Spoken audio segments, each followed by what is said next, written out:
Good morning, students. Our today's topic of lecture is methods for determining particle size. So there are different methods by means of which we can determine the particle size, and these are optical microscopic method, sieving method, and sedimentation method. Optical microscopy. First we will explain this method. So by means of optical microscopy, the particle size that we can determine using this method, its range is 0.2 to 100 micrometer. ठीक है, तो इस range के particles को हम study कर सकते हैं using microscopic method. And in this method the size is expressed as DP. DP जो है that is the projected diameter, जो कि मैंने आपको बताया था पहले ही कि आपके पास डिफरेंट डायमीटर्स, इसमें Stokes law, projected diameter, surface area diameter, तो डिफरेंट डायमीटर्स का हमने एक्सप्लेन करा था थोड़ा बहुत. तो इस माइक्रोस्कोपिक मेथड से हम प्रोजेक्टेड डायमीटर को कैलकुलेट करते हैं. And this method directly gives number distribution which can further converted to weight distribution. तो प्रीवियस लेक्चर में मैंने आपको बताया था कि जब भी आप पार्टिकल साइज डिस्ट्रीब्यूशन की स्टडी करते हो, you can determine it on the basis of particle number या फिर on the basis of weight distribution. तो जब हम ऑप्टिकल माइक्रोस्कोपिक मेथड यूज करते हैं, इसमें जो हम स्टडी करते हैं दैट इज उस स्टडी से हमें जो डेटा मिलता है या जो वैल्यूज मिलती है that are of number distribution. ठीक है, and the optical microscopy has a limited resolving power. तो इसमें जो हम लैब्स में जो हम माइक्रोस्कोप जनरली यूज करते हैं, इनका रिजॉल्विंग पावर जो है वो कम होता है. तो जिसकी वजह से जो पार्टिकल साइज है, कुछ ऐसे पार्टिकल्स होते हैं जो हमें बहुत क्लियर नहीं देख पाते जो हम. So in that case we can go for ultra microscope or electron microscope. तो ultra microscope, electron microscope जो इनका resolving power better है as compared to these simple microscopes. Next is that कि optical microscopy method is used to determine particle size analysis in suspension, globule size distribution in emulsion and particle size analysis in aerosols. Means कि अगर आपके पास कोई doses form है suspension form में, अगर उस suspension में आपने सल्यूट पार्टिकल जो है उनका अगर पार्टिकल साइज की एनालिसिस करनी है, you can use this microscopic method. या फिर अगर इमल्शन है आपके पास, तो इमल्शंस में अगर आपने ये फाइंड आउट करना है कि जो भी डिस्पर्स्ड ग्लोब्यूल्स है are they uniformly distributed in the dispersion medium और not, you can also determine it using this microscopic method. And third is aerosol formulation. तो एरोसोल फॉर्मुलेशंस में भी क्या होता है कि जो पाउडर पार्टिकल्स है finely divided that are suspended और डिस्पर्स्ड इन द प्रोपेलेंट. तो उसमें भी अगर आपको पार्टिकल साइज की एनालिसिस करनी है एरोसोल्स में भी, you can also determine it using the microscopic method. Now the method, किस तरह से हम पार्टिकल साइज जो है उसको डिटरमाइन कर सकते हैं यूजिंग माइक्रोस्कोपिक मेथड. तो सबसे पहला पॉइंट जो है that is the calibration of eyepiece micrometer. तो हम क्या करते हैं, जो माइक्रोस्कोप होता है उसके डिफरेंट पार्ट्स है. एक तो आप उसमें लोगे माइक्रोस्कोप, देन उसमें होगा स्टेज माइक्रोमीटर. स्टेज माइक्रोमीटर क्या होता है, जैसे आपने सिंपल स्लाइड देखी होगी, तो उसमें क्या है, इन बिटवीन इन सेंटर वहां पे एक स्केल जो है वो यहाँ पे इंग्रेव्ड होती है, मेंशन्ड होती है. तो इसको हम कहेंगे stage micrometer. And second is the eyepiece micrometer. तो इसमें क्या होता है कि जो आईपीस है उसमें एक ग्रेटिक्यूल फिक्स होता है. वो ग्रेटिक्यूल जो है इट इज दिस. ठीक है, तो ये ग्रेटिक्यूल इस आईपीस में फिक्स होगा और इसमें भी क्या होगा, स्केल मेंशन्ड होगा. ठीक है, and first thing that you have to do is to calibrate this eyepiece. और ये eyepiece की हम calibration किससे कर सकते हैं, using the stage micrometer, this one. Now here it is कि किस तरह से आप eyepiece को calibrate करोगे. अब इसमें क्या है कि सबसे पहले आप क्या करोगे, जो आपका माइक्रोमीटर है stage micrometer, you will place it on the stage of the microscope. ठीक है, then after you will observe it through the eyepiece. तो जब आप आईपीस के थ्रू देखोगे आपको इस तरह से यहाँ पे दो स्केल्स नजर आएंगी. अब ये जो दो स्केल्स है इसमें से आप देख सकते हो यहाँ पे एक क्या है, बोल्ड में है जो आपको विजिबल है इन लार्ज स्केल. ये स्केल है स्टेज माइक्रोमीटर का. और ये जो है ये वाली scale this is of eyepiece micrometer, ठीक है। And one more thing you have to keep in mind कि जो स्टेज माइक्रोमीटर है उसमें टोटल कितने डिविजन है, 100 डिविजन। जो ये स्टेज माइक्रोमीटर है इसमें टोटल 100 डिविजन है, और एक डिविजन जो है वो किसके इक्वल होगा, 0.01 mm या फिर 10 माइक्रोमीटर का। तो मीन्स कि इसका एक डिवीजन कौन सा होगा, ये वाला, ठीक है। This is the one division of this stage micrometer, और ये जो है it is equal to 10 micrometer, ठीक है। तो अब आप कैलिब्रेशन कैसे करोगे, अब ये देखोगे कि कौन सा पहला ऐसा डिवीजन है स्टेज माइक्रोमीटर का that coincides with the division of eyepiece micrometer. जैसे कि यहाँ पे हमने देखा है कि here is the this point of the stage micrometer coincide with the eyepiece micrometer division, ठीक है, ये पहला पॉइंट आएगा।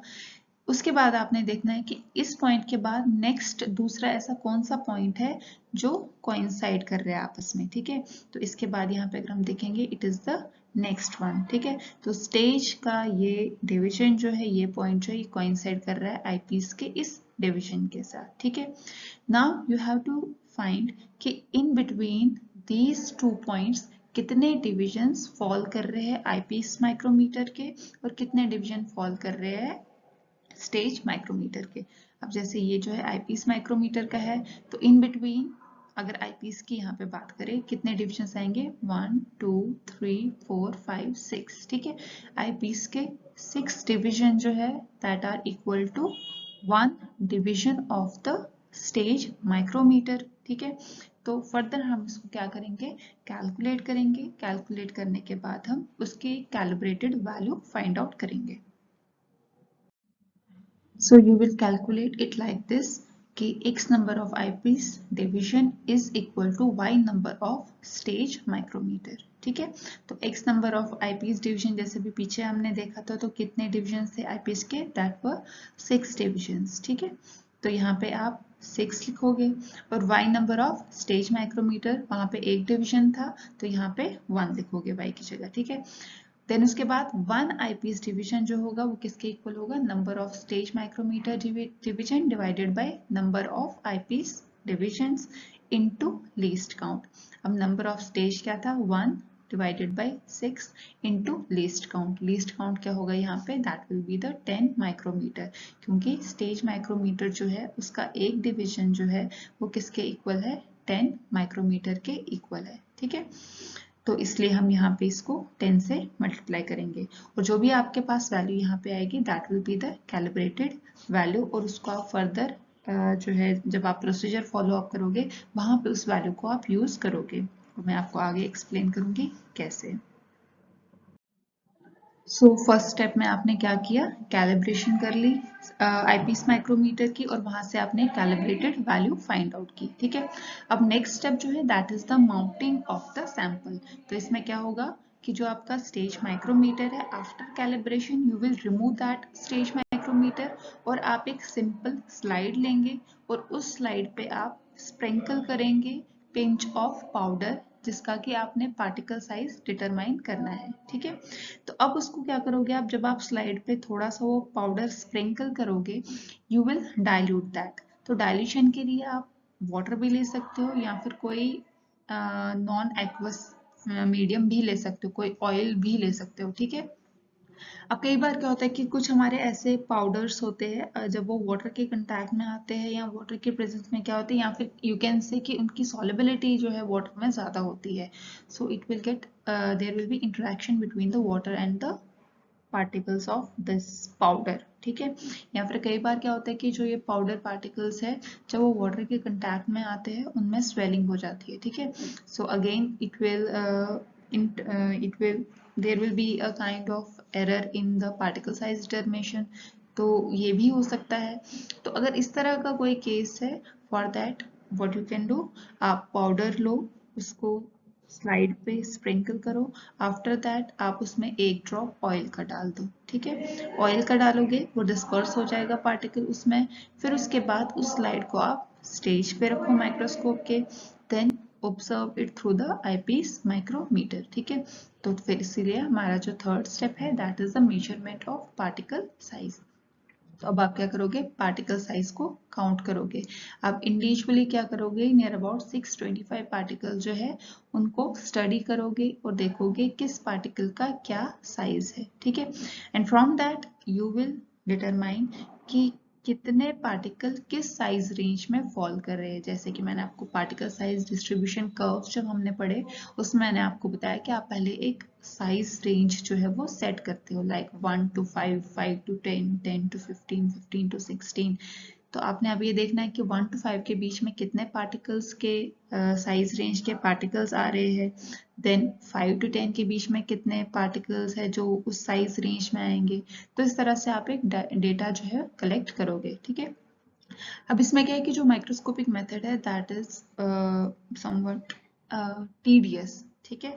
तो काफी टीडियस मेथड है। So in order to simplify it आप क्या कर सकते हो कि जब आप उन पार्टिकल्स को ऑब्जर्व करोगे थ्रू द माइक्रोस्कोप और जब आप उनका साइज नोट करोगे, ठीक है, तो you will do tally marking.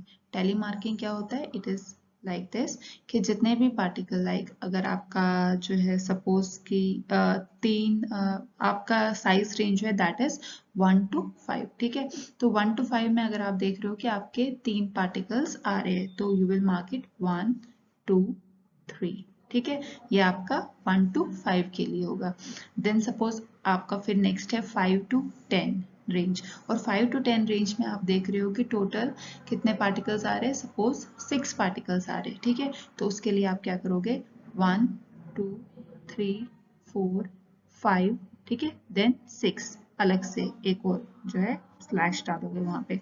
तो इससे क्या होगा, जो काउंटिंग है आपको बहुत ज्यादा कैलकुलेशन करने की जरूरत नहीं है, आप इसको directly in simple way count कर सकते हो कि कितने पार्टिकल्स किस साइज रेंज में फॉल करेंगे, ठीक है।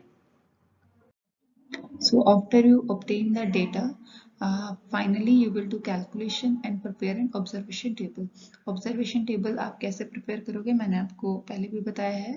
पार्टिकल साइज डिस्ट्रीब्यूशन में आपके क्या क्या कंटेंट्स होंगे उसमें, जैसे कि सबसे पहले जो कॉलम होगा वो होगा पार्टिकल साइज रेंज का। उसके बाद मीन साइज जो है उसका कॉलम होगा जिसको आप डी से रिप्रेजेंट करोगे। देन उसके बाद नंबर ऑफ पार्टिकल जो साइज रेंज में फॉल करेंगे जो कि आपका n होगा, ठीक है। देन उसके बाद एक कॉलम था उसमें आपने क्या किया था, n एंड d को मल्टीप्लाई करा था, ठीक है। तो वो n इंटू डी की वैल्यूज आप नेक्स्ट कॉलम में लिखोगे। तो अगर आपने डायरेक्टली मीन डायमीटर की वैल्यू निकालनी है उसके लिए आप ये फॉर्मूला करोगे, यूज करोगे, ठीक है। मीन्स की जो भी आपके पास एन डी की वैल्यू आएंगी डिफरेंट जो उस कॉलम में होंगी उनका आप सबमिशन लोगे डिवाइडेड बाय जो आपके n की वैल्यूज है उनका सबमिशन। तो इन वैल्यूज को जब आप डिवाइड करोगे आपस में तो उससे आपको मेन डायमीटर की जो है वो स्पेसिफिक वैल्यू मिलेगी। या फिर आप क्या कर सकते हो, अगर आपने ग्राफिकल रिप्रेजेंटेशन में इसको पार्टिकल साइज डिस्ट्रीब्यूशन को रिप्रेजेंट करना है तो you will plot a graph between percent frequency and particle size, ठीक है। तो उसके बेसिस पे आप एक ग्राफ को प्लॉट कर सकते हो। तो this is the method by which you can determine the particle size distribution using the microscopic method.